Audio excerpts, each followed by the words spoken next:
suatu kegiatan, yaitu pelaksanaan layanan bimbingan kelompok, ya. Jadi sebelum kita memulai kegiatan kita, ada baiknya kita berdoa dulu ya nak. Ya, Ibu pimpin doanya. Sebelum kita memulai kegiatan ini, mari kita berdoa. Doa dimulai.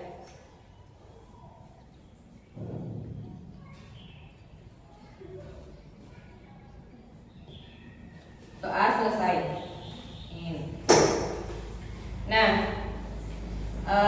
sebelum kita melanjutkan kegiatan ini, ada baiknya karena anak-anakku sekalian berasal dari kelas yang berbeda. Tentunya mungkin ada yang belum saling mengenal satu sama lain ya. Jadi saya ingin memberikan kesempatan kepada kalian untuk memperkenalkan diri. Dan begini ya, perkenalkan diri kalian, nama panggilan dan asal kelas, dan ciri khasnya. Misalnya dimulai ya dari Ibu. Mungkin kalian sudah kenal Ibu, tapi saya ini memperkenalkan diri. Nama saya Darmawati Halim, biasa dipanggil Ibu Dharma. Nah, saya contohkan untuk kalian perkenalan diri, misalnya Dinda, misalnya nanti berdiri. Nama saya Adinda, ini asal kelas. Kemudian sebutkan. Perkenalkan, nama saya Nurhajri Kasmin. Nama panggilan saya Rani. Ya. Warna favorit saya black white. Wah, cukup luar biasa. Nah, tunjuk lagi. Sekarang kita nanya siapa lagi? Ya, silakan Nur Hajra. Perkenalkan, nama saya Nur Hajra. Nama panggilan Nur. Dari kelas 82. Warna favorit saya warna merah sama biru. Ya, cukup cerah warnanya Nur Hajra, merah dan biru. Nah, tunjuk temannya lagi nak. Ya, silakan Aulia. Perkenalkan, nama saya Nur Aulia. Dipanggil Aulia. Dari kelas 81. Warna favorit hijau. Wah, hijau lagi. Nah, selanjutnya Serli, silakan.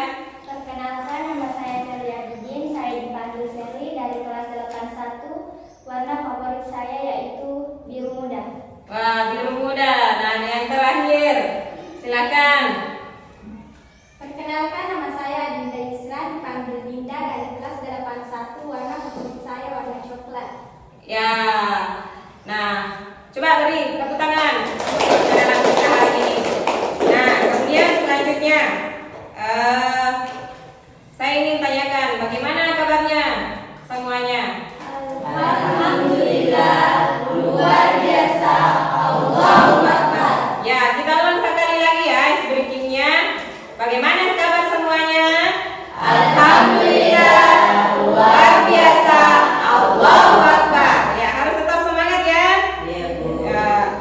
Nah, kita akan mengadakan layanan ini, layanan bimbingan kelompok ini dengan topik manajemen waktu belajar. Kita akan membahas selama 2 kali pertemuan ya. Jadi Ibu jelaskan nanti ini adalah pertemuan pertama. Nah, sebelum ini Ibu ada yang ingin ditanyakan? Ibu ingin menjelaskan mengenai apa sih itu bimbingan kelompok ya. Jadi anak-anakku sekalian, apakah ada yang pernah mengikuti kegiatan bimbingan kelompok? Belum pernah. Nah, belum pernah. Nah, kemudian saya jelaskan dulu apa sih itu bimbingan kelompok. Nah, bimbingan kelompok adalah layanan bimbingan yang dilaksanakan dalam suatu kelompok dengan memanfaatkan dinamika kelompok sehingga anggota kelompok dapat mengembangkan potensi diri sekaligus memperoleh manfaat dari pembahasan topik, ya, pembahasan topik masalah yang akan dibahas di dalam kelompok ini. Nah, itu mengenai bimbingan kelompok. Nah, kemudian kita beralih ke tujuannya. Apa sih? Mungkin kalian bertanya, apa sih tujuannya bimbingan kelompok itu? Sebelum Ibu lanjut memberikan gambaran tentang tujuan bimbingan kelompok ini, ada tidak di antara kalian yang tahu apa sih tujuannya bimbingan kelompok itu? Ada yang tahu? Nah, sebelum lanjut, Ibu jelaskan bahwa di dalam bimbingan kelompok itu kita punya aturan, ya.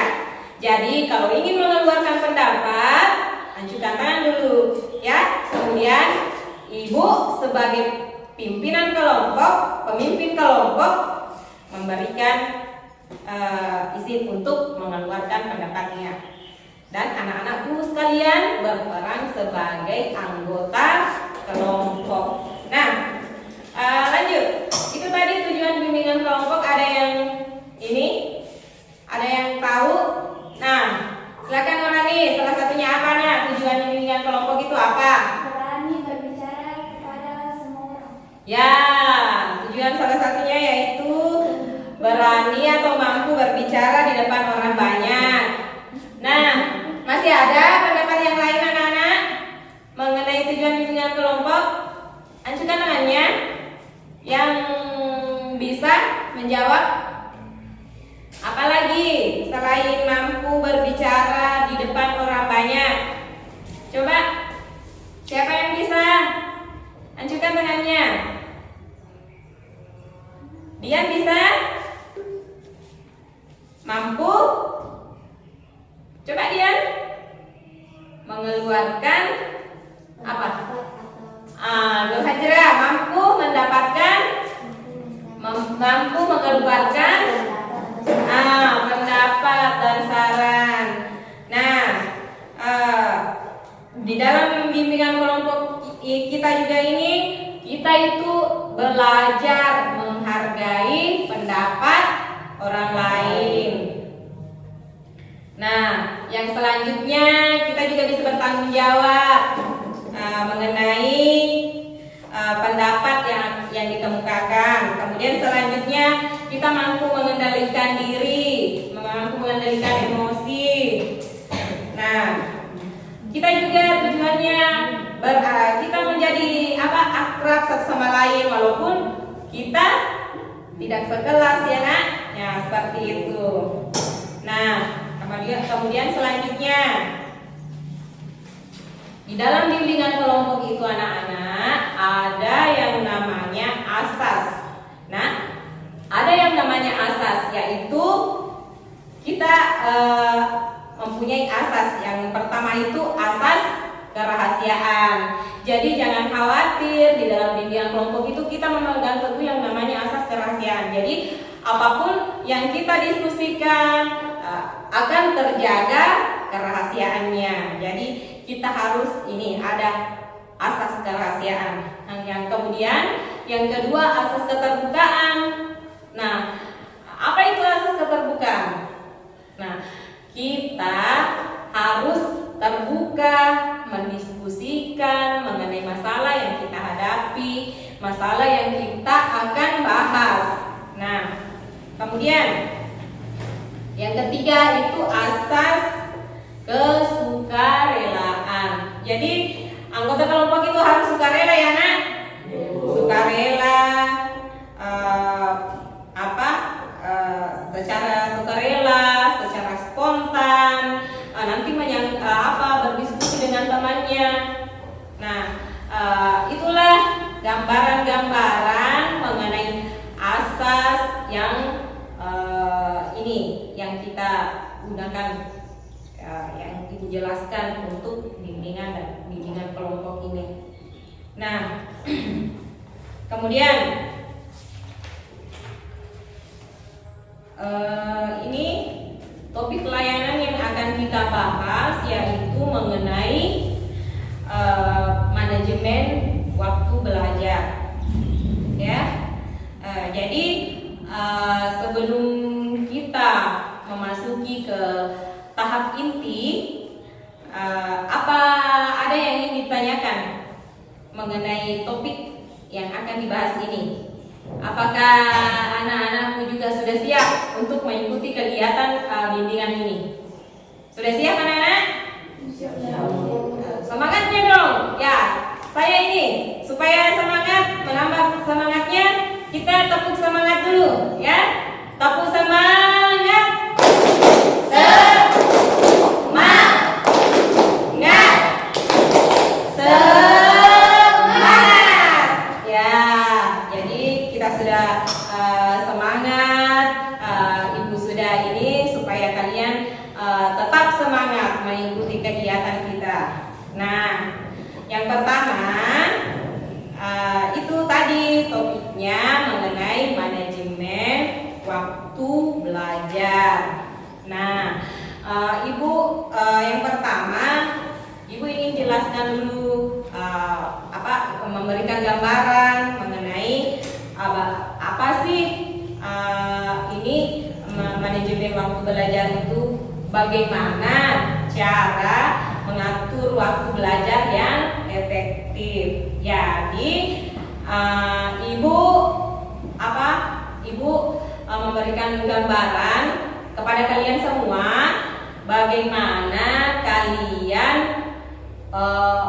bisa mengatur waktu untuk membuat jadwal belajar yang efektif. Nah, yang pertama tentunya kan kita akan membuat agenda harian, ya, agenda kegiatan harian.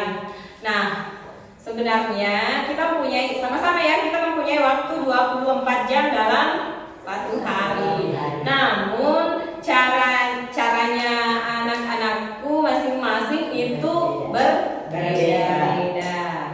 Nah, sedikit gambaran mengenai ini, kalian harus memisahkan antara kegiatan yang penting dan tidak penting. Ya, prioritaskanlah ceritanya. Ya. Kemudian ada juga target belajar. Biasanya kan ada tugas yang jangkanya durasi waktunya panjang. Nah, kalian harus pintar buat targetnya dalam jangka panjang, dalam jangka pendek. Nah, kemudian itu tadi kita harus buat prioritas. Yang pentingnya yang mana?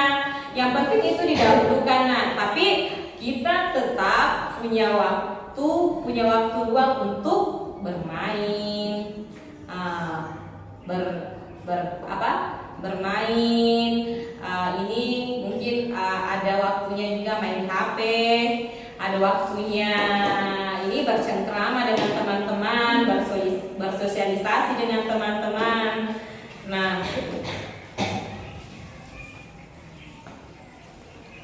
kemudian itu tadi sedikit gambaran mengenai topik yang akan kita bahas di dalam bimbingan kelompok ini.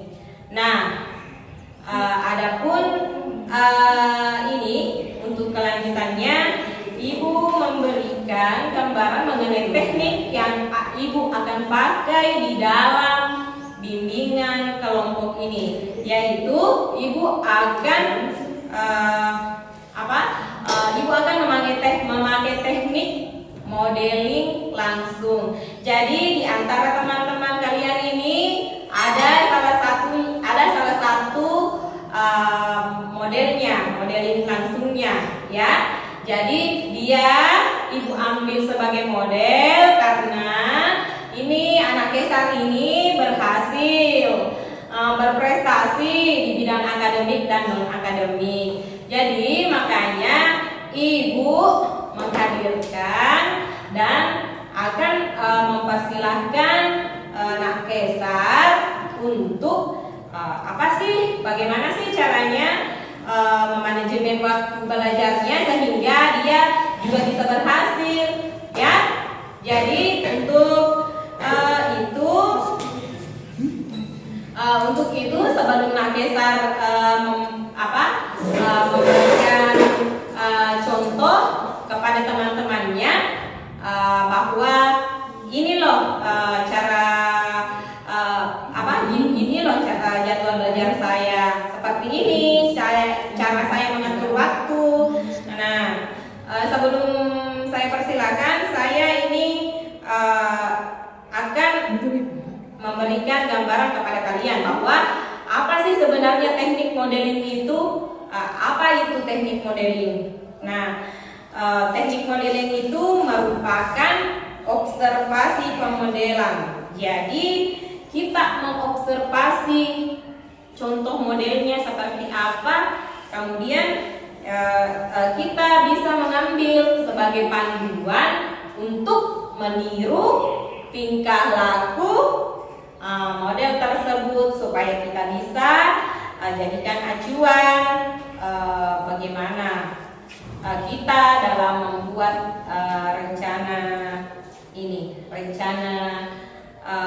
membuat rencana jadwal belajar, ya, untuk manajemen waktu dalam belajar, ya, supaya kita bisa juga berhasil seperti dia, bahwa dia berprestasi di dalam akademik dan dia juga punya prestasi di bidang non akademik. Nah, sekarang silakan Nak Kaisar paparkan sama teman-temannya.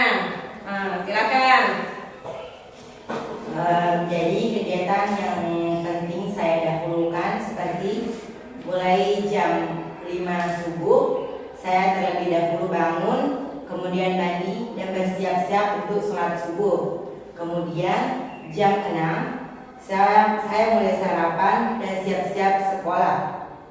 Kemudian berangkat sekolah dan sampai sekolah untuk belajar. Kemudian jam 12.30 saya langsung sholat zuhur dengan makan siang. Dan jam 13 pas saya pulang sekolah, saya langsung beres-beres pakaian atau cuci muka dan lain-lain. Kemudian dari jam 14 pas saya tidur siang. Dan jam 15 siang saya bangun dari tidur saya dan kemudian saya nonton TV atau bermain HP. Kemudian dari jam 16 pagi saya sholat asar dan saya bermain. Kemudian jam 7 pas saya jalan-jalan sore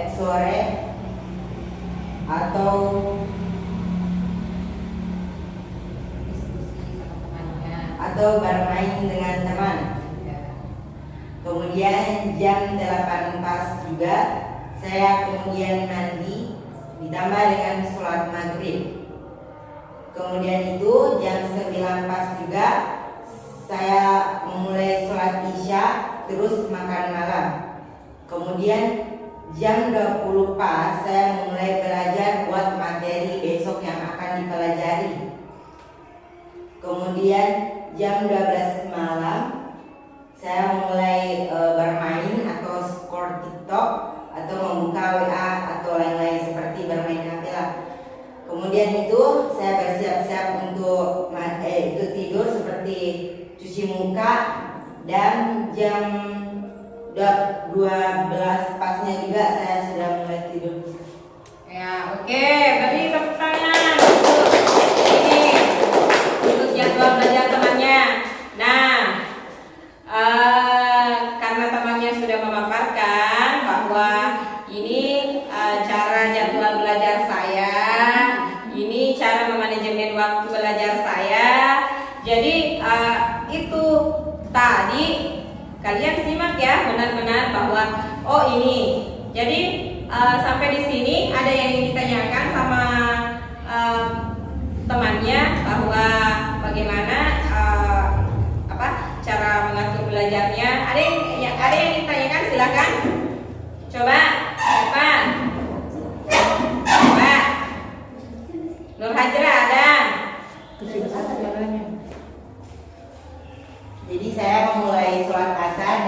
jam 16 pas. Ya, kemudian ya jadi di sini Nakesar dia dia membuat jadwal sholatnya juga ada. Dia itu mementingkan dulu mana yang argen dan tidak argen, mana yang penting dan tidak penting. Jadi dalam dia membuat jadwal manajemen belajar, dia mementingkan dulu mana kira-kira yang penting. Misalnya tadi di sekolah ada tugas, nah dia mendahulukan itu.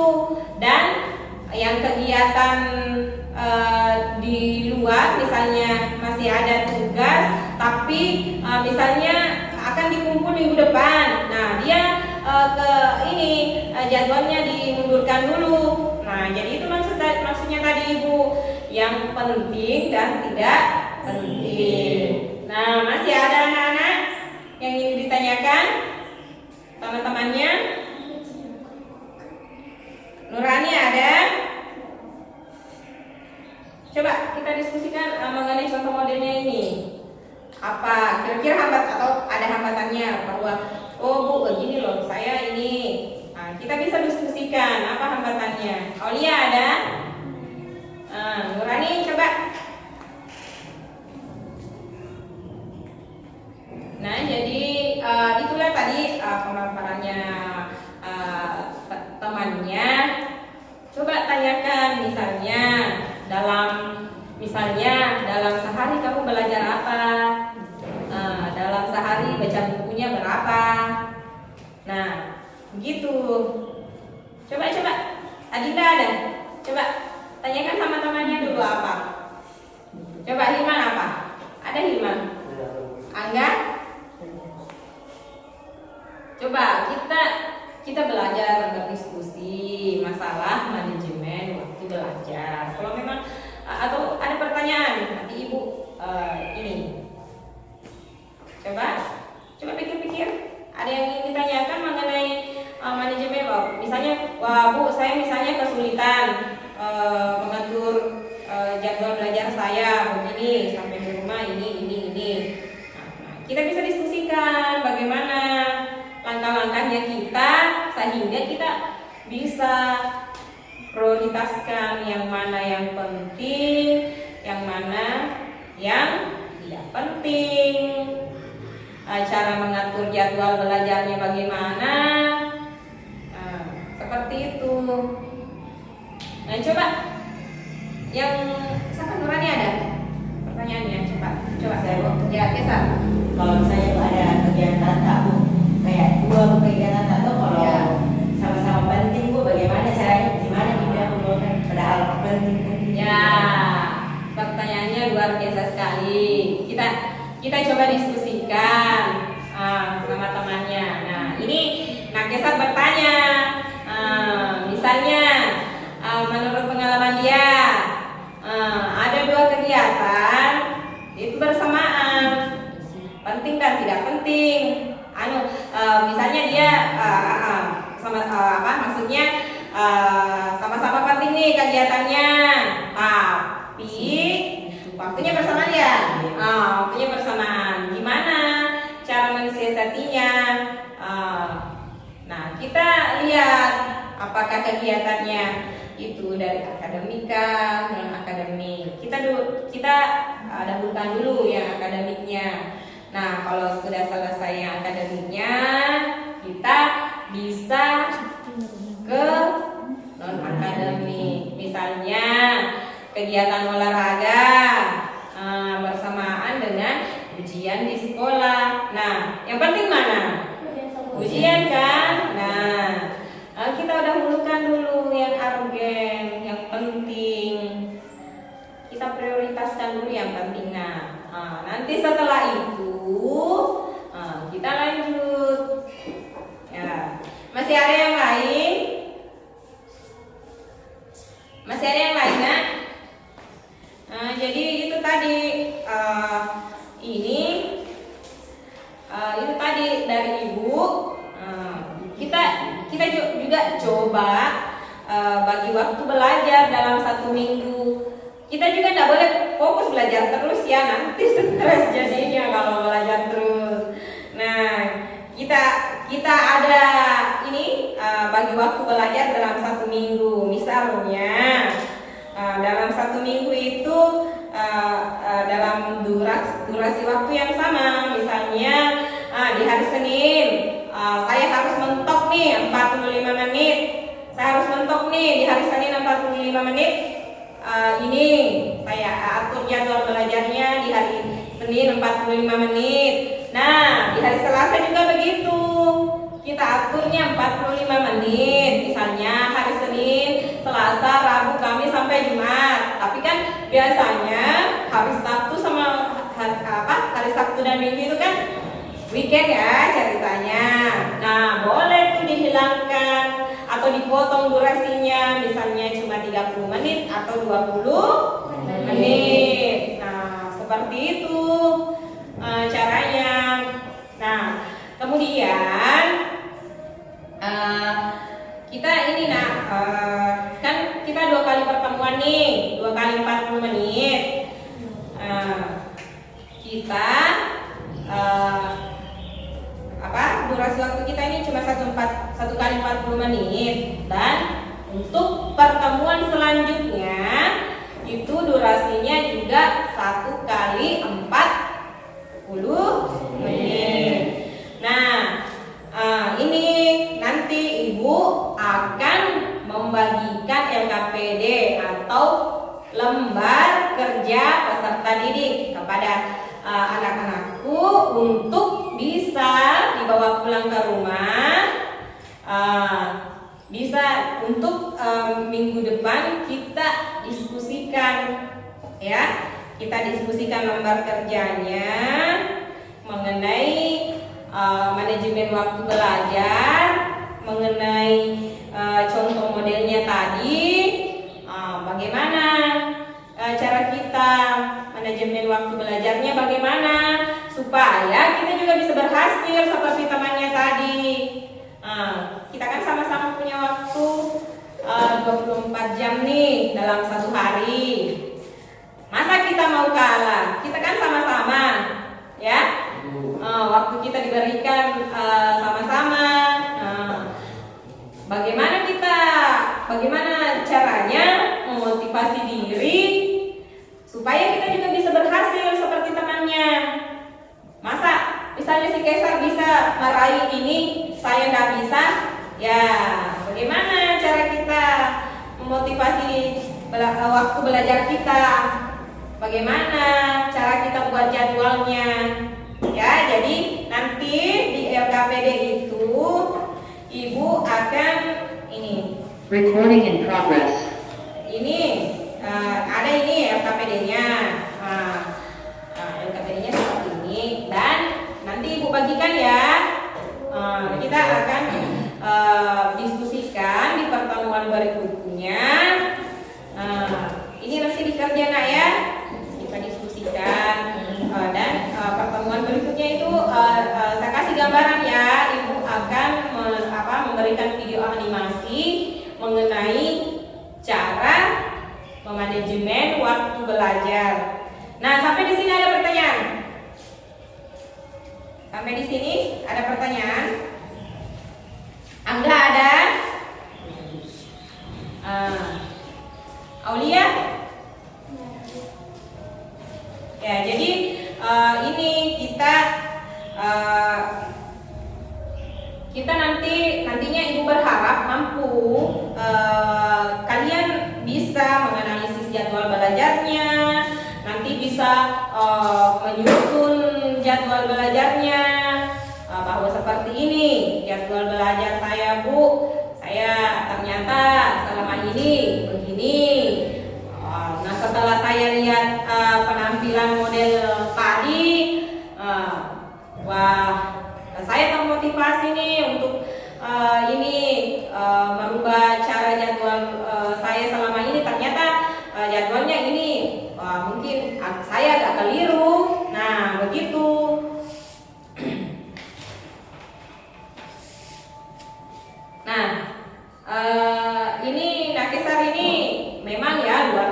berprestasinya. Dia ini selalu ikut dalam ada pertandingan, ada perlombaan. Dalam pertandingan misalnya pertandingan non akademik olahraga apa dia ini. Jadi ibu harap dengan menampilkan dia sebagai model, kalian ada keinginan bahwa oh ternyata caranya begini, ternyata caranya begini, si Kaisar ini. Nah, jadi dengan ini kita beralih karena kan tadi ibu menyampaikan bahwa apakah anak-anak ada pertanyaan sebelum ibu ke tahap selanjutnya, yaitu tahap pengakhiran. Ada? Coba keluarkan pendapatnya satu orang dulu. Coba Nurani apa? Ya, cara mengatur jadwal belajarnya bagaimana Nurani? Sudah termotivasi tadi dari Kaisar? Nurani terkendala jadwal gerak belajarnya waktu pulang sekolah. Coba, tadi Kak Kaisar sudah jelaskan, dia juga istirahat. Coba Kak Kaisar jelaskan kembali ke Nurani apa? Coba jelaskan. Dari pulang sekolahnya, saya pulang sekolah dari jam 13 pas, kemudian sampai rumah dari jam 14 pas, saya tidur siang. Nah, dia itu juga tidur siang, nak. Ada waktu. Nah, seperti tadi ibu bilang, ada waktu untuk istirahat. Kan tubuh butuh istirahat, nah ya. Jadi jangan berpikir bahwa wah dia berprestasi belajar terus menerus nih mungkin ini si Kaisar. Anda ada waktunya untuk ini. Nah, tidak begitu ya, nak. Nah. Untuk selanjutnya kita sepakati ya, nak. Untuk pertemuan berikutnya kita hadir di tempat dan waktu yang sama. Ya. Jadi kesimpulan kita hari ini adalah bagaimana cara mengatur jadwal belajar yang efektif. Nah, setelah kegiatan ini, saya berharap kegiatan layanan ini ada manfaatnya bagi kalian. Nah, tadi itu kan kita sudah menyepakati waktu bahwa di minggu berikutnya di waktu yang sama kita hadir di tempat ini lagi ya, nak, untuk melaksanakan layanan bimbingan kelompok ini, ya. Bersedia? Ya. Nah, sebelum kita mengakhiri, kita tepuk semangat lagi satu kali supaya kita semangat nih. Nah, tepuk semangat. Semangat.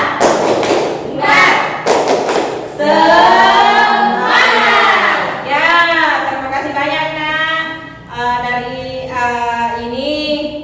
Dari ibu dari waktunya untuk hadir di ruangan ibu untuk mengikuti layanan bimbingan ini. Nah, sebelum kita menutup kegiatan layanan ini, marilah bersama-sama kita bersyukur kepada Tuhan Yang Maha Esa, karena kepada Allah Subhanahu wa taala karena telah memberikan waktu kepada kita, memberikan kesehatan sehingga kita bisa belajar dalam bimbingan dan kelompok ini.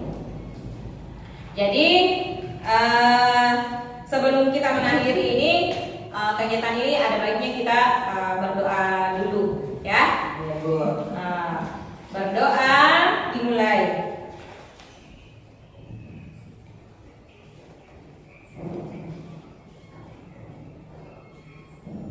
berdoa, selesai. Nah, sekiranya itulah kegiatan kita hari ini, Nak. Terima kasih banyak atas waktunya, dan Ibu menunggu di pekan ke depan dengan waktu dan tempat yang sama. Assalamualaikum warahmatullahi wabarakatuh.